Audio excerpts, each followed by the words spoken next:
Fake people, treacherous smiles, a friendly face that turns into a blade the moment you're not looking. Now tell me, what do you want more? Justice or peace? Because when the mask drops, your first impulse is to expose them, humiliate them, strike back, make them feel what you felt. And that's exactly how people lose twice. They lose their trust, and then they lose their calm. They hand their inner world to someone who already chose deception. But Stoicism teaches a higher way. A way to see betrayal clearly, protect yourself intelligently and walk away without becoming bitter, paranoid, or cruel. A way to handle fake and treacherous people without lowering yourself, without begging for closure, and without letting their behavior rewrite your character. Today you're going to learn 7 powerful Stoic principles to deal with fake people, so you keep your dignity, keep your peace, and leave the situation stronger than you entered. Advice 1. Don't be shocked by other people's character. One of the most painful parts of betrayal is not the betrayal itself. It's the surprise, the feeling of, I didn't see that coming, the humiliation of realizing you trusted the wrong person. The Stoics trained themselves to remove that surprise. Marcus Aurelius wrote that when you wake up in the morning, you should remind yourself you will meet people who are ungrateful, arrogant, dishonest, and selfish. Not because the world is hopeless, but because the world is human, imperfect, mixed, sometimes noble, sometimes petty. This isn't pessimism, it's preparation. When you accept that masks exist, you stop building your peace on naive expectations. You stop giving people unlimited access to your heart just because they speak sweetly. You move through life with open eyes, not a closed heart. And here's the paradox. Expecting that some people will be fake doesn't make you cold. It makes you free. Free from constant disappointment. Free from emotional whiplash. Free from the fantasy that everyone will treat truth with respect. So when someone shows you a dishonest side, you don't collapse. You don't panic. You don't lose your center. You simply see it for what it is. Part of the game of life, not the end of your life. Advice 2. Master your reaction. You can't control what people do. You can't control the coworker who smiles in front of you and poisons your reputation behind you. You can't control the friend who uses your secrets as currency. You can't control the relative who hugs you and secretly hopes you fail. But you can control the only thing that truly belongs to you, your response. Epictetus said it plainly. It's not events that disturb us, but our judgments about events. Think about that. Their betrayal is an external fact, but the rage you feed, the obsession you replay, the bitterness you cultivate, that's internal. That's yours. And if you're not careful, their small character becomes a prison in your own mind. The Stoic doesn't deny pain. He refuses to be ruled by it. He breathes. He watches the impulse. He questions it. Does this deserve my energy? Does this deserve my peace? Am I about to become ugly just because someone else is? Mastering your reaction isn't weakness. It's power. It's refusing to hand the steering wheel of your life to someone who doesn't even know how to drive their own. When you stay calm while someone else sinks into lies, you rise without saying a word. And silence, when it's disciplined, is louder than revenge. Advice 3. Treat their falseness as a test of your character. Nobody enjoys discovering they were played. It burns, it insults your intelligence, it makes you question your judgment, and the temptation is strong. Fine, if that's how it is, I'll play the same game. But the Stoics would call that the real trap. Because the deepest danger isn't that fake people exist. The deepest danger is that they pull you down into their level, that their behavior trains you to become what you hate. Seneca said, difficulties strengthen the mind the way hard work strengthens the body.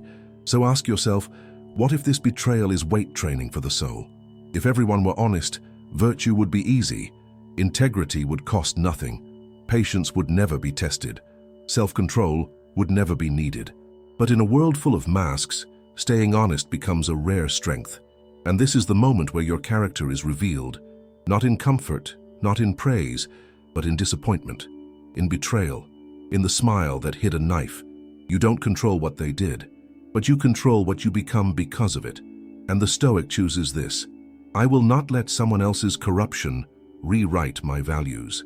If you want more teachings like this, practical Stoicism for real life, subscribe to Stoic Spring.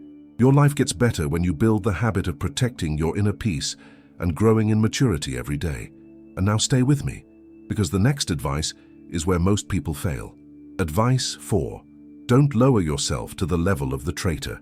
When someone betrays you, revenge feels like respect, it feels like strength, it feels like balance. But most of the time, revenge is just pain wearing armor. Marcus Aurelius left a simple rule that can save your soul. The best revenge is not to be like the person who hurt you. The world already has enough fake people, enough manipulation, enough quiet cruelty.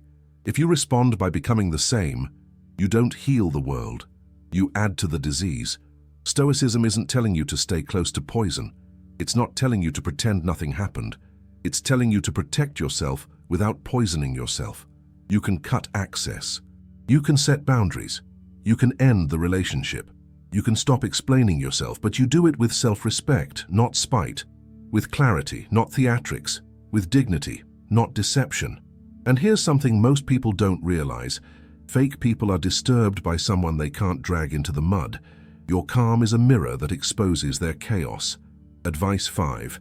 Learn to recognize fake people early. In a world of appearances, words are cheap. People can promise loyalty with a straight face, then disappear when it's inconvenient. They can compliment you in public and compete with you in secret.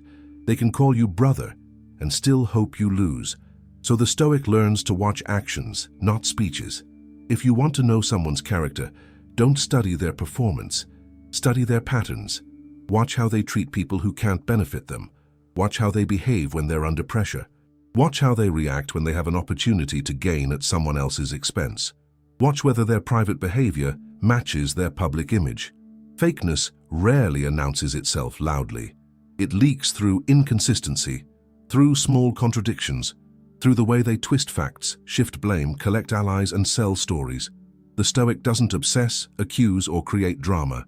He observes quietly, he gathers evidence, and when the pattern becomes clear, he acts without hesitation. Wisdom isn't paranoia, wisdom is discernment. Advice 6. Walk away when necessary, without hatred, but with intelligence. At some point, you'll face a mature decision. To step away from a friend who revealed a double face, to distance yourself from a relative whose love always has thorns, to leave an environment where hypocrisy is normal and betrayal is rewarded. Stoicism gives a powerful reminder: distance doesn't require hatred. You don't have to burn with rage to protect your peace. You can leave without cursing them. You can cut access without announcing it. You can disappear from the drama without becoming dramatic. The wise person's exit is quiet, but heavy, because when you remove your attention, your energy, your presence, you stop feeding the game. And often that is what hurts manipulators most. Not your anger, but your absence. Walking away isn't cruelty, it's self-respect. And self-respect is a shield. Advice 7. Use their falseness as a lesson to never become the same. Every betrayal offers you two roads. One road turns you bitter, cold, suspicious, closed. The other road turns you wiser, stronger, clearer. The first road says, "I'll never trust again." The second road says, "I'll trust with discernment and I won't lose myself." Seneca encouraged learning from other people's mistakes, not to judge them, but to protect your own integrity. Because the greatest tragedy isn't being betrayed. It's letting betrayal poison your nature.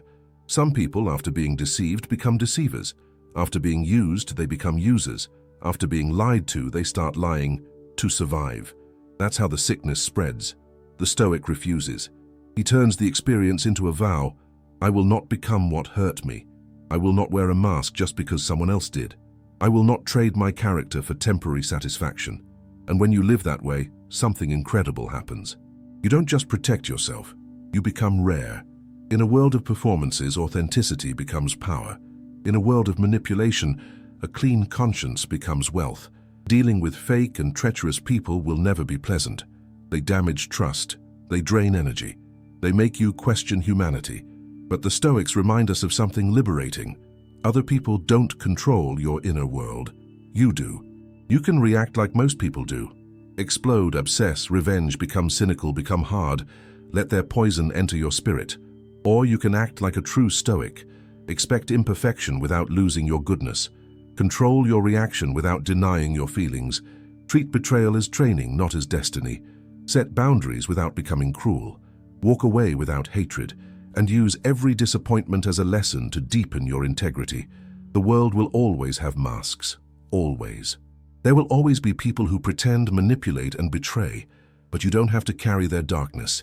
You don't have to become like them. You don't have to sacrifice your peace for someone who already sacrificed their character. Stay calm, stay sharp, stay dignified, and while fake people sink into their own lies, you keep growing, quietly, steadily, unshakably free.